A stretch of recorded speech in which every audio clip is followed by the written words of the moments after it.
오늘은 1년에 한 번씩 맞이하는 추수감사절 주일 예배입니다. 우리의 믿음의 선조들은 하나님께 특별한 감사를 드리고자 감사절을 따로 정하여서 이렇게 지금까지 지켜왔던 것을 볼 수가 있습니다. 1년 동안 농사 지은 것을 가지고 그 수확을 거두어서 주님께 가지고 나가서 그것으로 하나님 앞에 감사를 올려드렸던 것이었습니다.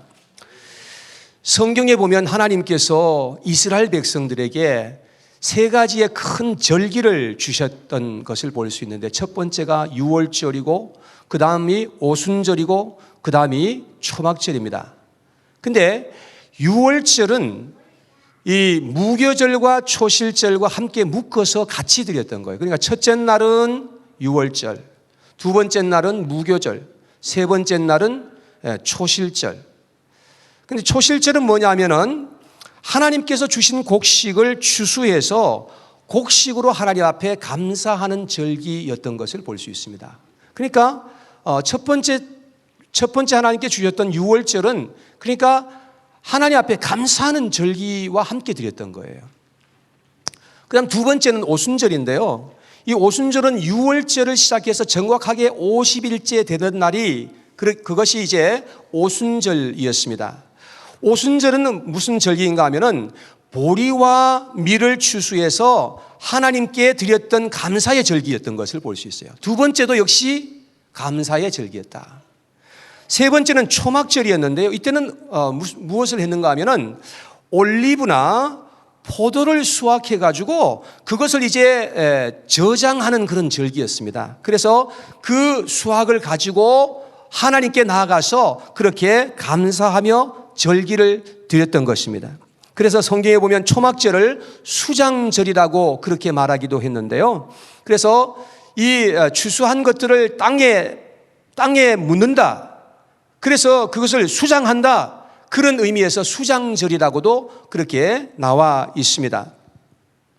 그러니까 하나님께서 이스라엘 백성들에게 주셨던 3대 절기 모두가 추수와 관련되어 있는 것이고 감사의 절기였다는 사실을 우리가 발견하게 되는 것이죠. 하나님은 이스라엘 백성들이 하나님 앞에 나올 때에 하나님을 인정하면서 항상 하나님 앞에 감사하기를 바라셨던 하나님이신 것임을 우리가 볼 수 있는 것이죠. 그래서 시편 50편 23절에 보니까 이렇게 말합니다. 감사로 제사를 드리는 자가 나를 영화롭게 하나니 그의 행위를 옳게 하는 자에게 내가 하나님의 구원을 보이리라. 그렇게 말씀합니다. 그러니까 감사로 제사를 드리는 자, 그런 자를 하나님께서 영광을 받으신다는 그런 말씀을 하셨습니다. 그러니까 하나님께서 우리를 통해서 얼마만큼이나 감사를 받기를, 하나님이 인정받기를 원하시는 하나님이신 것임을 우리가 보게 되는 것이죠. 성경을 보면 하나님께서 우리 인간들에게 은혜를 베풀어 주시는 그런 하나님이신 것임을 말씀하고 있습니다. 하나님이 천지 만물을 다 창조를 하시고 맨 마지막에 인간들을 창조하셨습니다. 왜 그렇게 하셨을까요? 하나님께서는 좋은 것들을 다 인간들을 위해서 만들어 두신 다음에 그 다음에 인간들을 만드시고 인간들이 그 모든 것을 다 누리고 그것을 다스리도록 하기 위해서 하나님께서 그렇게 하신 것이지요. 여러분, 오늘 브라운리를 딱 이렇게 타고 오는데 나무 한 그루가 얼마나 단풍이 아름답게 들었는지, 그래서 뒤에 보니까 차가 안 와. 그 차를 세우고 그 윈도우를 내리고 와이프 보고 그 사진을 좀 찍으라고 했는데 두 장을 아주 정성스럽게 자기가 무슨 사진 작가나 되는 것처럼 그렇게 찍더라고요, 보니까. 그래서 하나님께서 이런 나무들도요, 다 하나님께서 우리를 위해서 주신 거죠. 예. 그리고 시내도 또 강도, 호수도, 그리고 바다도 다 하나님께서 우리를 위해서 주신 것이고, 각종 과실나무와 채소와 곡식을 주신 것도 다 우리 인간들을 위해서 하나님께서 주신 것입니다. 자, 그러면 어떤 분이 그렇게 물으실 수 있을 거예요. 목사님, 그럼 불개미도 하나님께서 인간들을 위해서 주신 겁니까? 이렇게 물으실 수 있겠죠. 근데 저는 하나님께서 왜 불개미를 주셨는지 아직도 잘 모르겠어요. 그렇지만 분명히 하나님께서 허락하신 것이라고 저는 그렇게 믿어요. 지금 세상에는요, 인간들에게 어려움을 주고 천재지변이 얼마나 많이 일어나는지 모르겠어요. 얼마나 많은 사람들이 그것 때문에 죽고 그러는지 모릅니다. 근데 처음부터 그런 세상은 아니었어요. 여러분, 왜 그런 세상이 시작되었느냐? 사람들이 죄를 범하고부터 시작해서 그런 일들이 계속해서 일어나게 된 것입니다. 사자와 이리도 처음부터 그렇게 그런 것이 아니었어요. 처음에는 온순하게 양처럼 그런 짐승이었는데 언제부터인가 육식성 동물이 되더니 사람들을 막 해치는 그러한 짐승들이 되게 된 것입니다. 그래서 우리는 불행한 일을 만날 때요, 절대로 하나님을 원망하거나 하나님께 불평해서는 안 된다는 것을 알아야 되는 것입니다. 지금 이 세상에서 일어나는 모든 불행한 일들은 사실은 다 인간들의 죄악 때문에 일어나는 일이라고 하는 것을 알아야 되는 거예요. 그런데 하나님은 인간이 범죄한 후에도 계속해서 하나님은 은혜를 베풀어 주시는 것을 볼 수 있는데, 처음 사람 아담과 하와가 죄를 범하였을 때도 하나님께서는 양을 희생시키잖아요. 양을 희생시키시고 그래서 가죽을 벗겨가지고 인간들에게 가죽 옷을 지어서 입혔던 것을 볼 수 있습니다. 하나님은 그때로부터 시작해서 계속해서 지금까지 은혜와 자비를 끊치지 않고 계속해서 우리를 위해서 내려주시는 하나님이신 것을 볼 수 있습니다. 하나님은 정말로 우리에게 만 가지의 은혜를 베풀어 주시는 그런 하나님이신 것입니다. 요한복음 11장에 보면 죽은 지 나흘이나 되었던 나사로를 예수님께서 무덤에서 살려내시는 그런 이야기가 기록되어 있습니다. 예수님이 우리에게 베풀어 주시는 은혜 중에 가장 큰 은혜는 죽은 자를 살려내시고 구원해 주시는 은혜인 줄로 믿습니다. 예수님이 우리를 찾아와 주신 것은요, 우리가 죄로 말미암아 죽었던 우리를 살려내시기 위해서 찾아오신 거예요. 그래서 에베소서 2장 1절에 보니까 그는, 예수님은 허물과 죄로 죽었던 너희를 살리셨도다. 그러니까 우리가 허물과 죄로 말미암아 우리가 죽었었다는 것입니다. 그래서 우리가 죄악되게 살았고 마귀의 억압 속에서 살았고 불행하고 고통스럽게 이 세상을 살아갈 수밖에 없었던 것이었습니다. 그런데 예수님의 은혜로 우리를 죽음에서 살려주시고 영원한 생명을 주시겠다고 주님께서 이 세상에 오셔서 우리에게 나를 믿으면 그렇게 된다라고 그렇게 말씀을 하셨던 것입니다. 여러분, 이것보다 더 큰 기적이 어디에 있겠습니까? 죽었던 우리를 주님께서 살려주시고 영생을 주셨다는 것입니다. 예수님은 우리를 살리시기 위해서 십자가에서 피를 흘리시고 우리를 위해서 죽으신 것입니다. 하나님은 날마다 우리에게 기가 막힌 그런 은혜들을 우리에게 베풀어 주시는 그런 하나님이신 것입니다. 믿으십니까? 시편 136편에 보면은 우리 한번 같이 찾아볼 거예요. 한번 시편 136편을 여러분 열어보시기 바랍니다. 이 시편은요, 감사의 시입니다. 한번 따라 하실까요? 감사의 시. 예, 감사의 시인데 전체가 26절로 되어 있거든요. 한번 다 찾아보시기 바랍니다. 시편 136편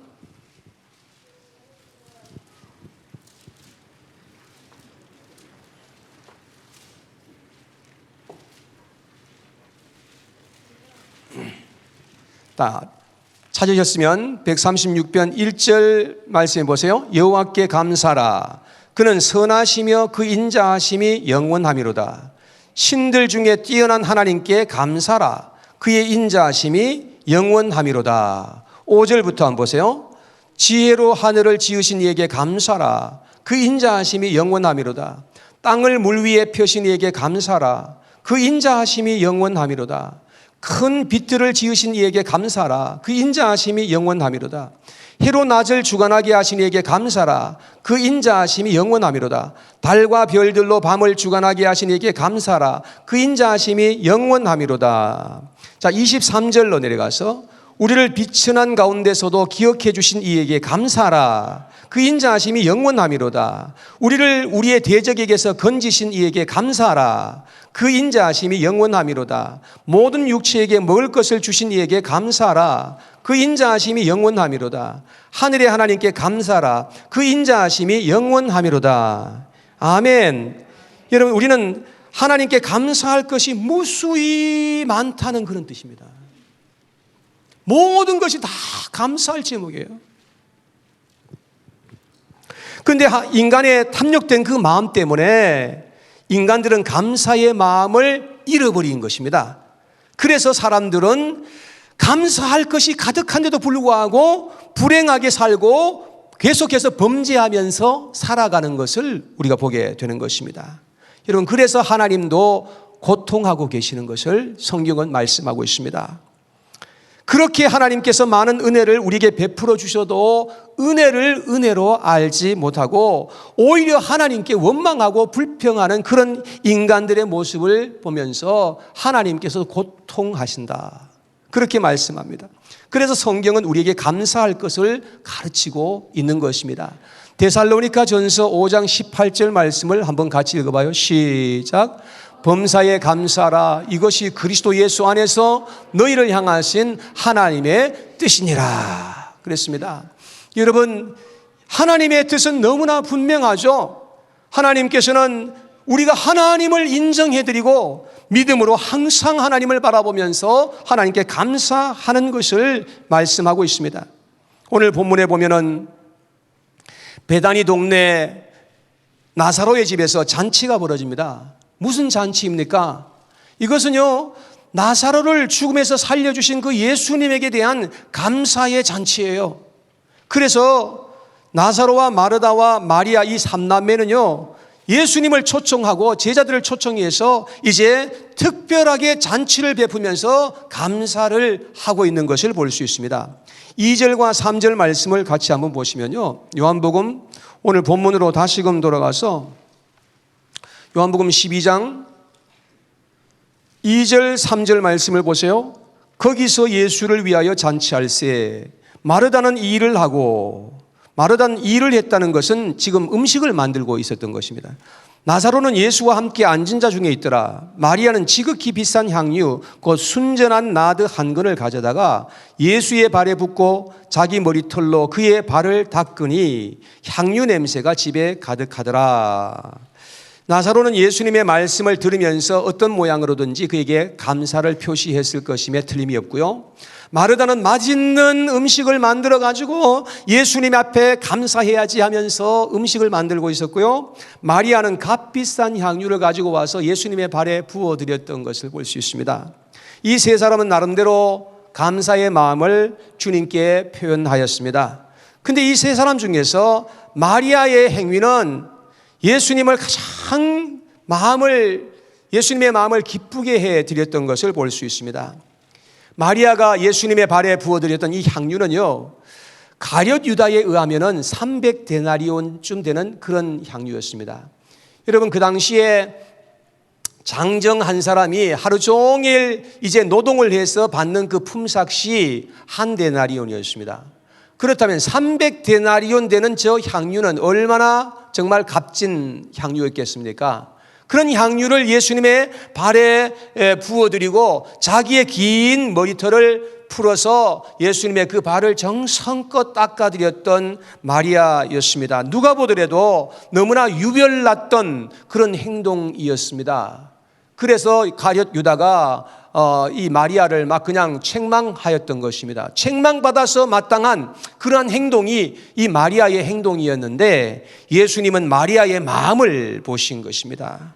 그리고 그의 마음과 행위를 기쁘시게 받으셨던 것을 볼 수 있습니다. 다른 복음서에 보면요, 예수님께서 하시는 말씀이 추가로 기록되어 있는데, 이 복음이 전파되는 곳에는 어디든지 이 여인이 행한 일도 함께 전파하라고 그렇게 말씀하셨던 것을 보면 예수님이 얼마나 마리아의 그 행위가 얼마나 예수님의 마음을 기쁘게 해드렸는지를 알 수가 있는 것이지요.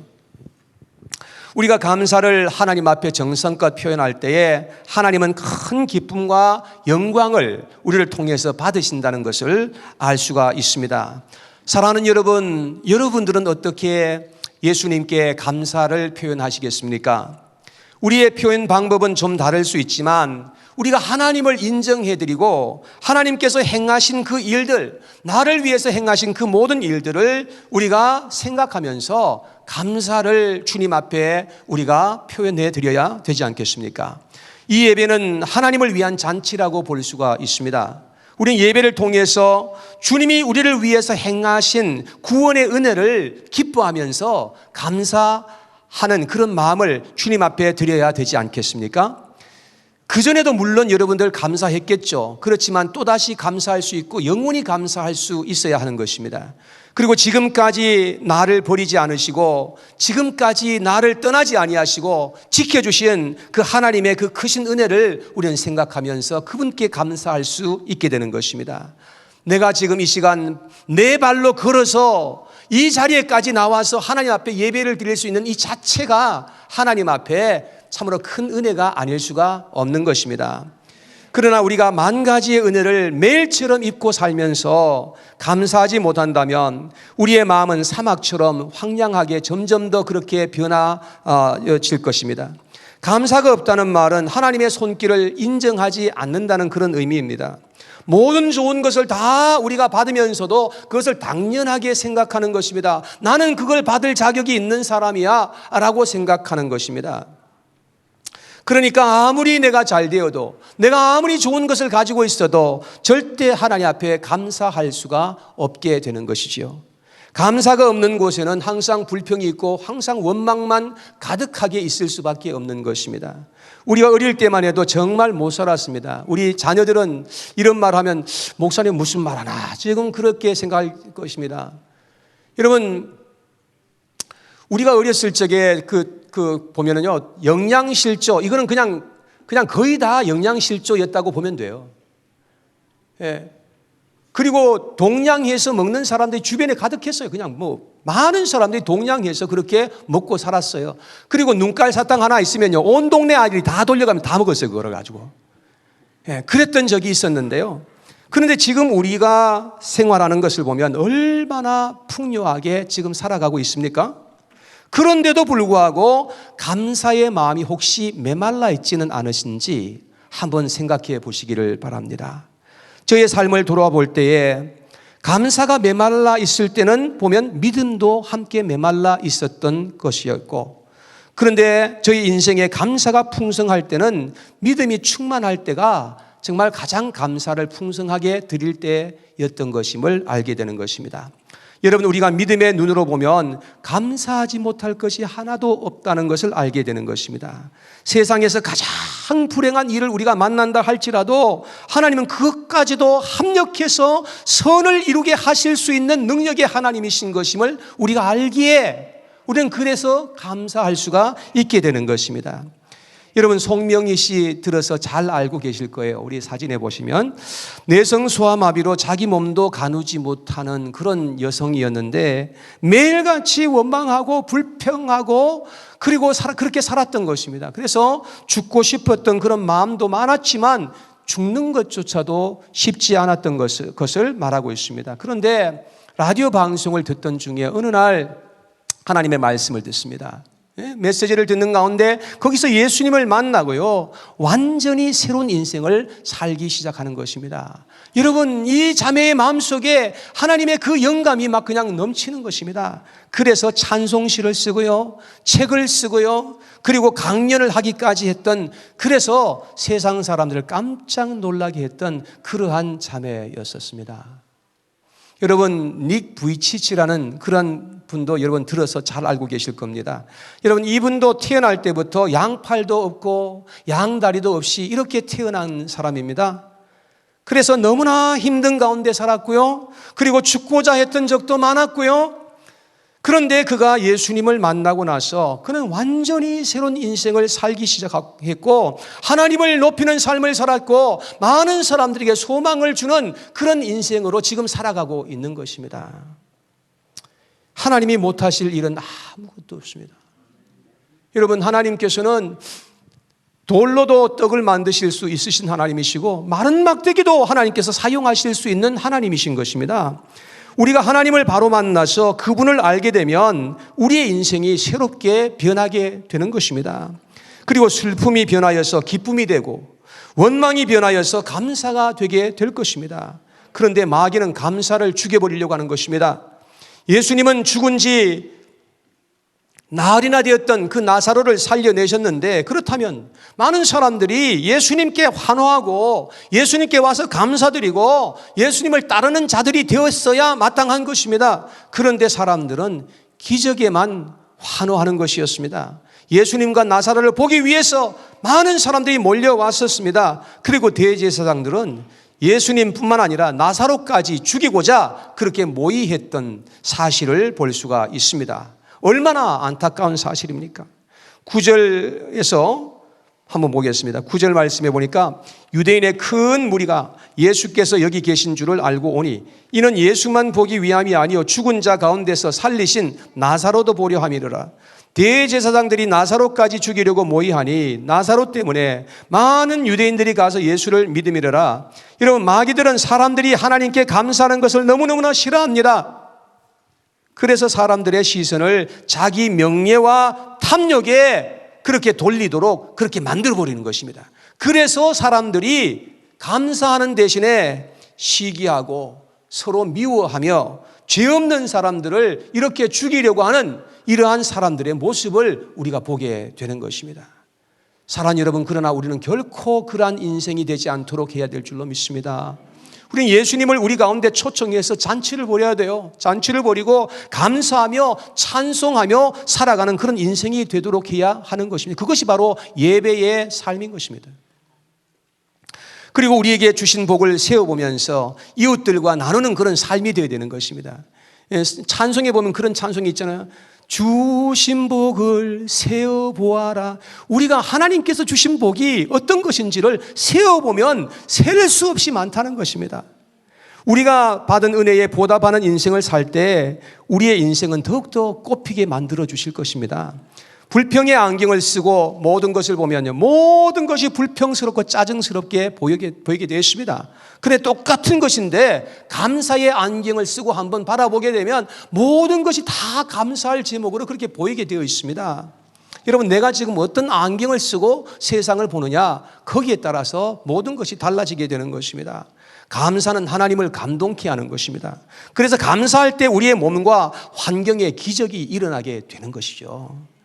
남아프리카 공화국의 전 대통령 만델라는요, 정치적인 그 이유 때문에 27년 동안 감옥 생활을 했는데 그 감옥에서 이제 나올 때의 그 나이가 벌써 70이 넘었던 그런 나이에 감옥을 이제 나오게 된 것입니다. 다른 사람들은요, 5년만 감옥살이를 하면 건강을 잃어버리고 죽어서 나오는 그런 무시무시한 감옥 속에서 27년 동안 있었던 것입니다.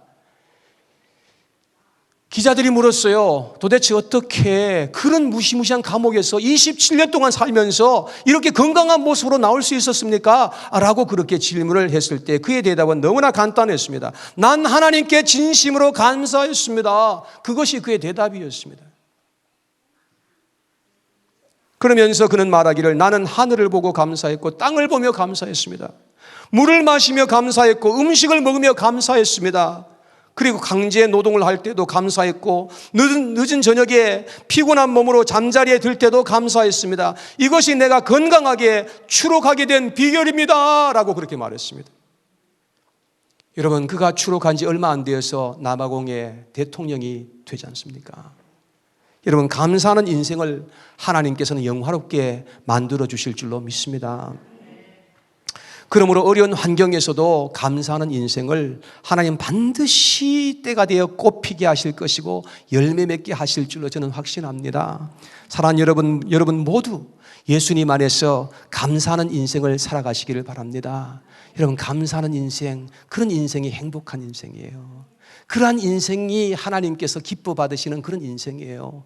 예수 그리스도 안에서 항상 감사하시는 저와 여러분들 다 되시기를 주님의 이름으로 축복합니다. 아멘.